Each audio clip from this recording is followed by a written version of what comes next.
Hello Orchid friends, welcome back to my channel. Wherever you are, I hope you're having a great day, staying healthy and staying safe.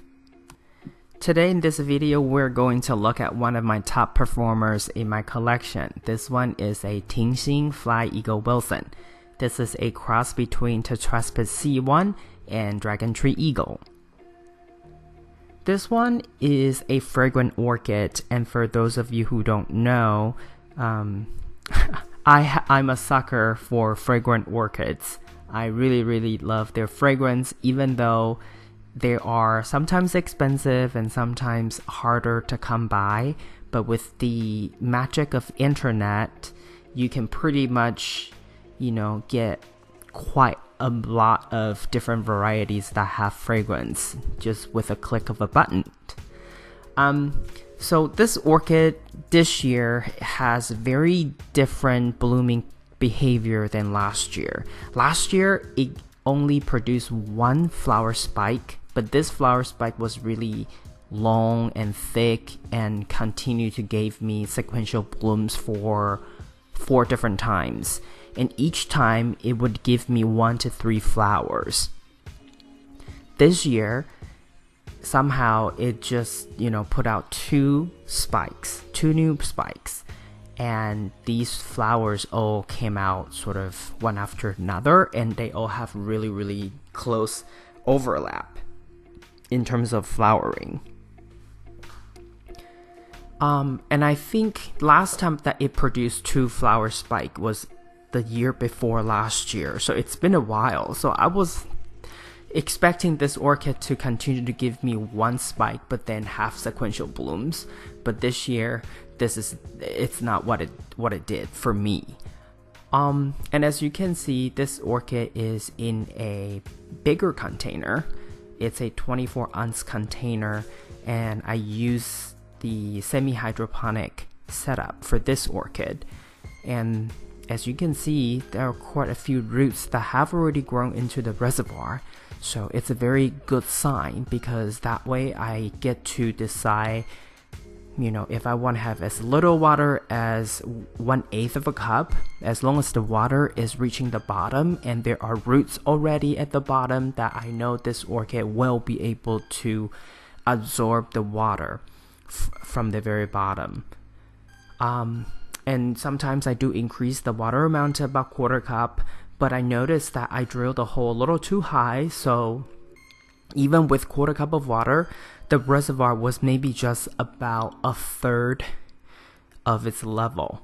And if I were to do it all over again, I would drill the hole much lower, because when you do semi-hydro, you kind of have to make sure that you take the size of the container into account, and I didn't do that.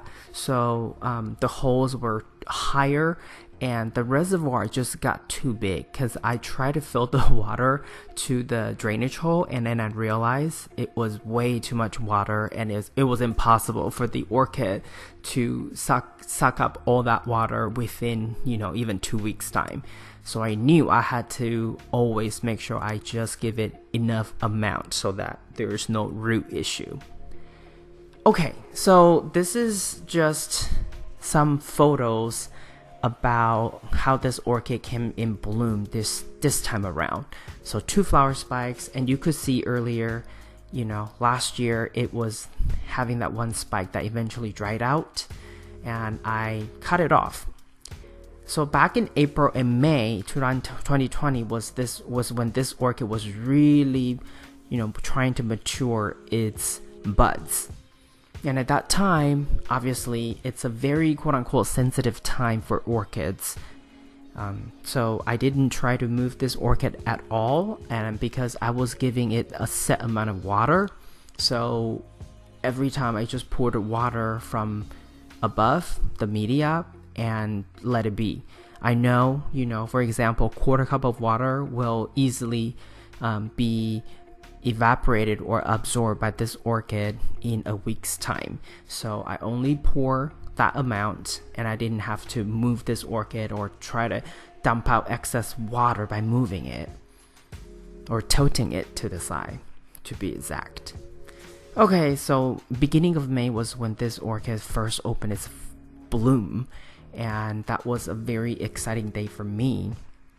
For this orchid, because it has Tetraspis C1 in its parentage, it always has somewhat of a surprise that's, that comes from Tetraspis.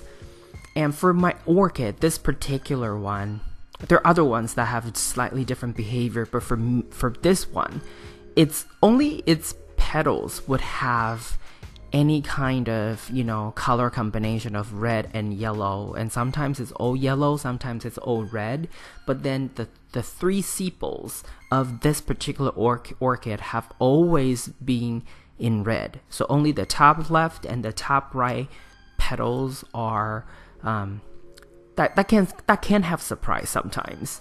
And you can see here from all these photos, you can tell just even from one single bloom cycle, almost all 5 different flowers have a very varying degree of variations of red and yellow combination. In terms of care, I provide, like I said, set amount of water, but then with fertilizer, this orchid did receive 50% fertilizer from time to time because I feel this orchid is a slightly heavier feeder. When I give it more fertilizer, it somehow, have a little bit more root production. But even if I just went with 25%, it still grew just fine. Last year, for example, it was just 25% fertilizer and it still produced quite a bit of bloom. Another interesting aspect that I do with this orchid, because it's in a slightly larger container, so when I have to go away for business or if I'm traveling, for example, I tend to leave it on the drier side. I have Chinese subscribers who share how they, control water amount, water level when they're going away, and what they have done is interesting, but I personally wouldn't do it, is they would try to tap up the water and make sure that it has adequate amount of water. For me, I think that's a little risky. I personally tend to leave them on the drier side. I will give them water, but just enough to last until I come back, because what if it's too much water and the root is rotting and you're not there to try to solve the issue or try to dump out the water. So I prefer that they are slightly underwater when I'm away, and then that way when I come back, the most that you have to do after you return is to give it more water. But if you have root issues when you're not there, that could be detrimental. This is all I have for you today. If you like this video, please give it a thumbs up. And if you would like to get more orchid related videos from my channel, please subscribe and turn on the notification. I want to wish you happy growing, and I will talk to you in my next video. Ciao!